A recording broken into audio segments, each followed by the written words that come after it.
It is never boring. I get to do all kinds of different things, right? Meet with families, meet with schools, provide training, take training, drive places. I get to do all that kind of stuff. And I get to see the shifts that people experience when they're provided with information around brain function and FASD. And when that shift happens, it's magical to me. I can see it happen on people's faces, and it changes things. It can change the whole conversation.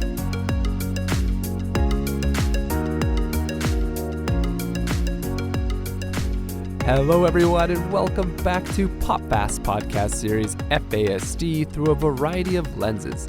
Today we are going to be connecting via phone call with Dena Swan. Dena is an FASD key worker in the Okanagan who will share with us about this essential role. As an educator, we will learn why it's important to know what a key worker is and how they might be able to help support the work that we do in the classroom. So, without further ado, thank you so much, Dena, for joining us. And I wonder, can we start with maybe describing what is a key worker? Sure. So a one-sentence answer to that is the role of the FASD key worker is to support caregivers in understanding FASD by providing information, support, and advocacy specific to the needs of each family. So to unpack that a little bit, one of the biggest differences I have found in the FASD key worker program is my job, the way I view my job, is to support the caregivers. So that's the parents, and that can be as loosely or tightly defined as we want it to be. So where I work, parents can be, biological parents, adoptive parents, foster parents, extended family member parents, anybody, aunts and uncles, grandmas and grandpas, anybody who kind of steps forward and says we're caring for a child with FASD or a child that we suspect has FASD. So I would imagine school is probably a big part of the support you provide those families. What would that support potentially look like?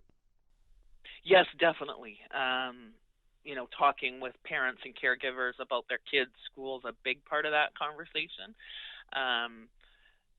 Parents worry when their kids are struggling at school. Parents are pleased when their kids are successful at school, and people kind of fall all along the way on that continuum.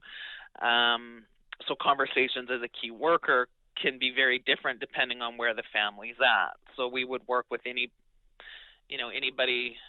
that has, where their kids have a diagnosis of FASD, or where we would suspect that they would qualify for a diagnosis if they went through an assessment. So assessment is not required to receive support. So the kids don't need to have an FASD diagnosis. It needs to be strongly suspected. And of course, FASD is complicated. We're talking about alcohol and pregnancy and babies, and families fall along a large continuum in terms of where they're at. Some of them may be simply, looking for something to help their kids. Some of them may be already asking questions about FASD. So depending, really, the key worker, our job is to meet the families where they're at. So if those conversations haven't happened about FASD, we can pick up some of those conversations with the family. And certainly once an assessment has been done, then we have better tools in our toolbox, both to help the family and the school, right? So I make it a point of my practice. I don't attend school meetings without the caregiver or the parent, so I don't become the proxy advocator. But I work with the parents or the caregivers to understand school language around IEPs and funding categories and allocation and all those type of things, so that if we attend a school meeting together, there's the sense that, more of a sense that everybody can be on the same page.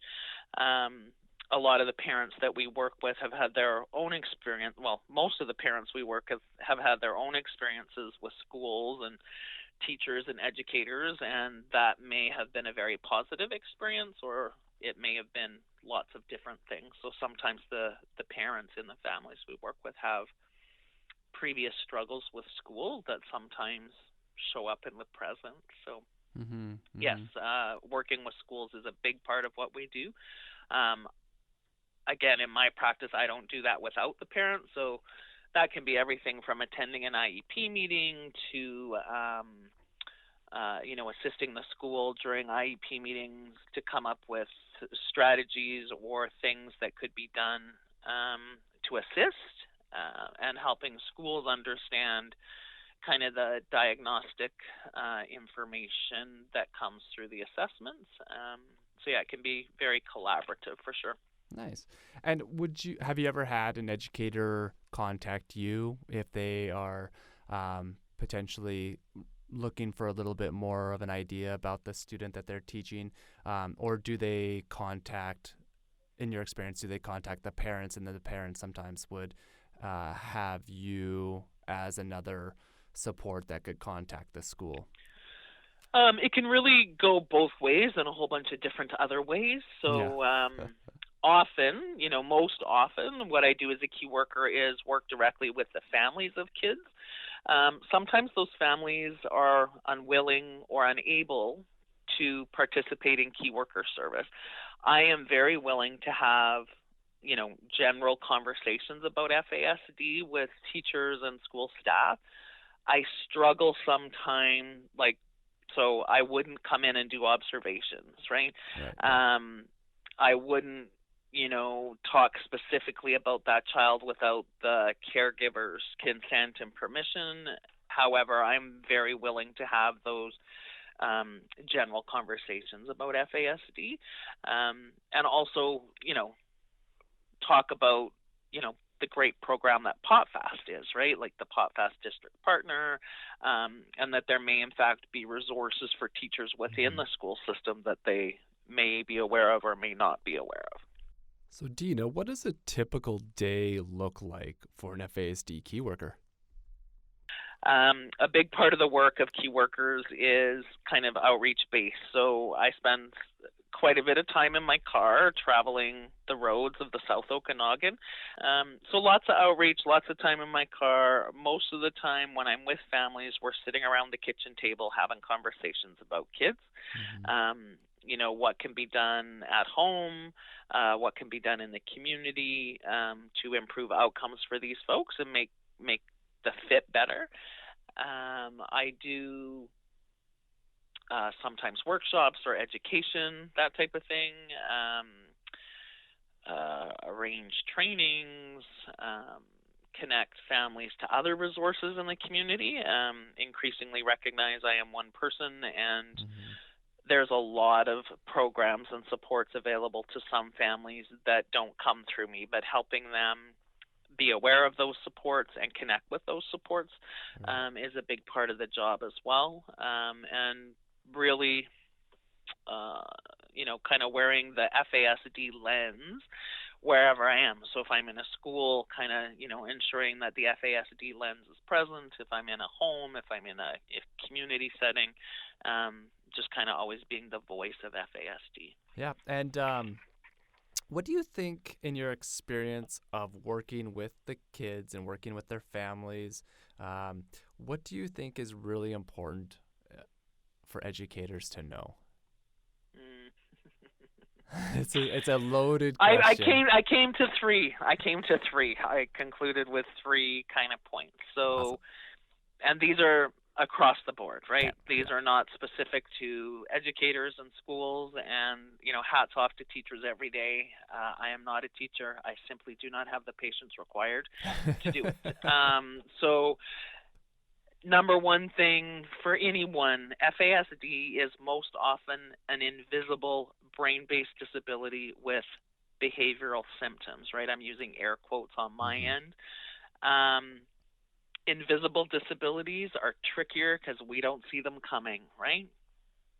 Someone in our space who's in a wheelchair, we don't even have to talk to them.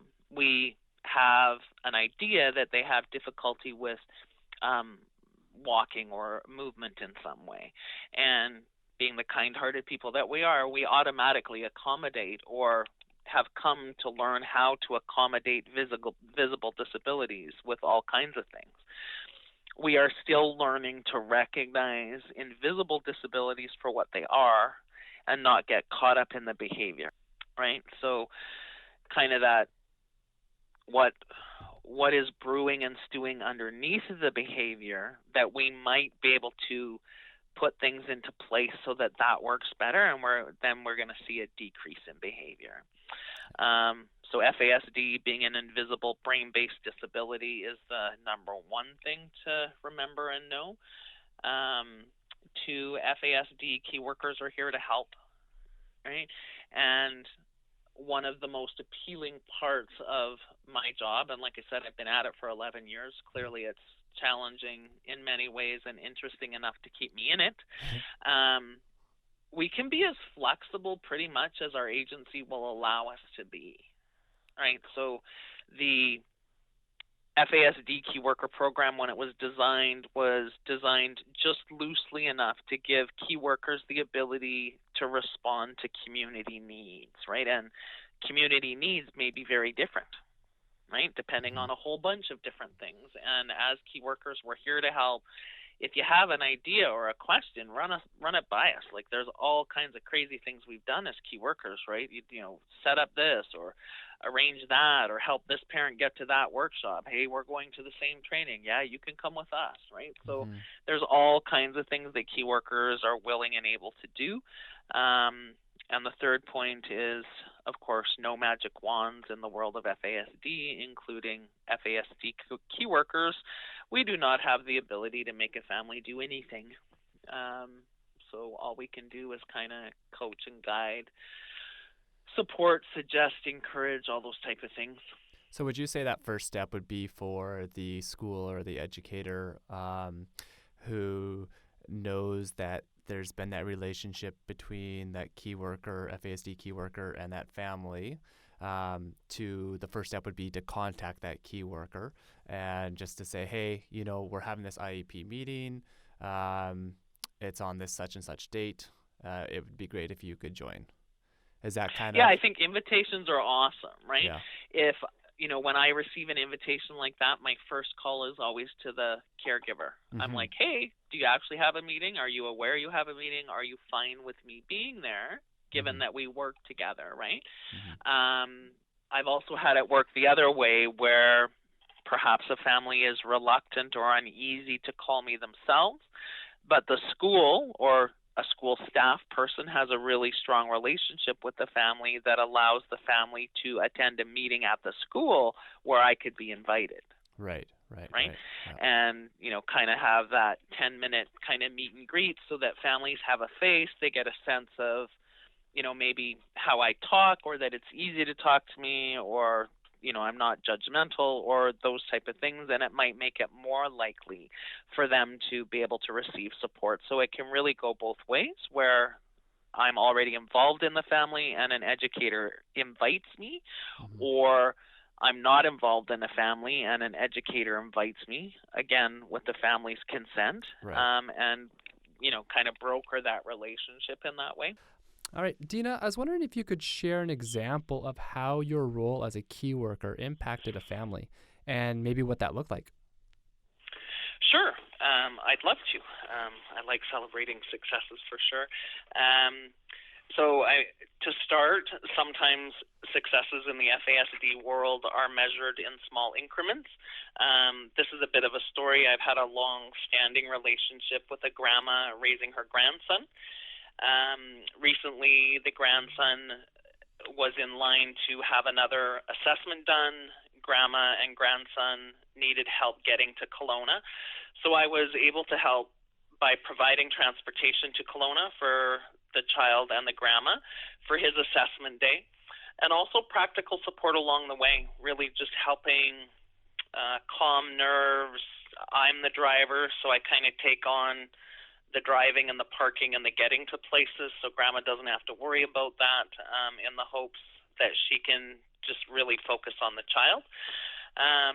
So the assessment occurs, transportation back, of course, make sure everybody gets home, blah, blah, blah. Then about 2 weeks later, I was able to attend the feedback session with grandma. So after an assessment's done, the parent, caregiver, grandma, or whoever sits down with the assessment team, and they share what they've learned during the assessment. And it's my experience that that can be a very valuable time. I was able to get it done through teleconference so that we didn't have to go to Kelowna yet again. Yeah, nice. So I got to sit right with grandma while she was receiving the diagnostic information. And for me, in terms of being able to support her, kind of seeing how that's landing with her on her face is really helpful for me to be able to figure out what she's going to need in support. After the feedback session, over a number of sessions between grandma and I, we go through the final report line by line. So we go through it, and we stop and talk about what that means and what that looks like, and I have visuals to help support some of the jargony language in an assessment that can be quite overwhelming for all of us, including families. Absolutely. And teachers. Yeah, and teachers, they're tricky. Those are specially trained psychologists that write those reports. So it's in a way, a different language. So helping grandma unpack the assessment. A lot of people, or some people, for some reason seem to think simply having an assessment done is going to make a difference. Having an assessment done makes no difference at all. It really comes down to what do we do with that assessment. Right. Yeah. So that assessment may have resulted in a diagnosis that can be used to open doors to support. And that assessment can also be used in terms of planning how grandma's going to respond when the child does this, right? What is this brain capable of? What can we change? What can we not change? And really helping to ground us in what we know about this child. Therefore, increasing understanding of the assessment. If grandma feels confident in her understanding of the assessment, she's going to be more able and willing to participate in the collaborative conversations that ideally happen during an IEP meeting. Right? And eventually, over time, she becomes the best advocate for her grandson, because not only does she know him, lived experience 24/7, she also has an understanding of the assessment and how his brain works. So that, to me, is a success story, a long-winded success story. No, that's great. And having attended school-based team meetings with grandma, I've noticed that over time she's become, in a way, calmer. Because I don't think she's as threatened by the language and the processes, and she has more of an understanding of kind of how things are working. So then she can bring her best self and be a loving, responsive advocate for her grandson. I feel as though the FASD Key Worker Program, at least in my experience, this is just myself talking, is an underutilized program for educators. And I say that by I've taught for the past 12 years, and I don't recall any IEP meetings where the key worker has been present or has been kind of involved in that conversation. And I'm hoping that this podcast and hoping that this exposure to the FASD key worker in this FASD informed lens kind of brings about the importance of what the key worker can provide in that caregiver situation. And I'm also thinking about in the past of IEP meetings where parents haven't been able to attend or have missed the appointment for a number of different reasons, but how valuable that involving that key worker within that conversation is. Because I know when I was a resource teacher, high school and middle school, I would contact the parents, but I wouldn't, and I don't even know if I was aware, and this was like 2009, 2010, of the key worker program and their involvement within the families. So I don't even know if I was aware to contact the key worker to say we're having this meeting. Well, and fair enough, right? There's lots of programs. There's lots of things to keep track of, right? Yeah. The program, the FASD Key Worker program, didn't even exist until 2006. right? So historically, it's not been there forever, and we're all kind of trying to make sense of what does that mean. Another potential complicating factor is it is my understanding that the FASD key worker program may look different in different health regions, right? So I work in the interior health region, and that does not include, so that ends at, like geographically ends at Williams Lake. Everything north of Williams Lake is in the northern health region. And in the past, and I don't know if this is the same now, but in the past, in the northern health regions, the northern health region, the FASD key worker was much more a part of the assessment process as opposed to supporting families after the assessment process. And of course, that decision was made at that time based on the perceived need in that area, right? So, right, northern BC, chances are fewer families before the key worker program and the assessment networks were set up, they would be the least likely to travel to the coast to get assessments done. So I think there was probably some rhyme or reason why that occurred. I'm not sure if that's still the same, right? So if you've worked in the northern, if as a teacher you've worked in the northern health region and the key worker doesn't do the same type of FASD, or if the FASD key worker there doesn't do the same FASD key worker work that I do, it can be really hard to figure out. Really? All right, so Dena, towards the end of each podcast, we have an educational thing that we do, and it's called 2 Stars and a Wish. Okay. So Dena, it's another loaded question. So Dena, what are your 2 stars and a wish? 2 stars. 1, every day I am humbled and I take my hats off to the caregivers of children, especially those with special needs, including FASD.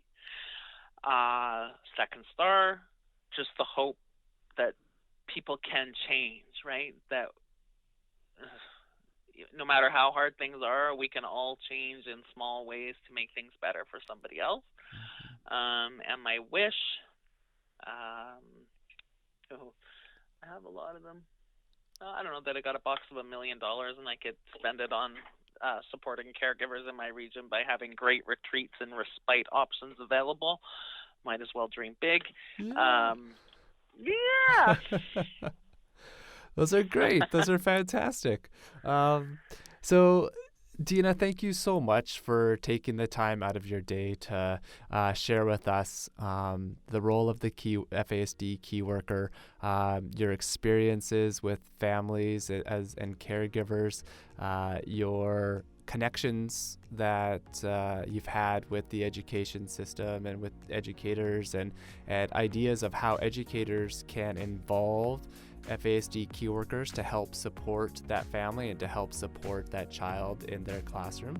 And it's been, for me, I've learned a lot, and so I'm hoping that for the listeners that they can come away with this a better idea and appreciation for some of the support, such as the FASD key worker, that can help support their kids in their classroom.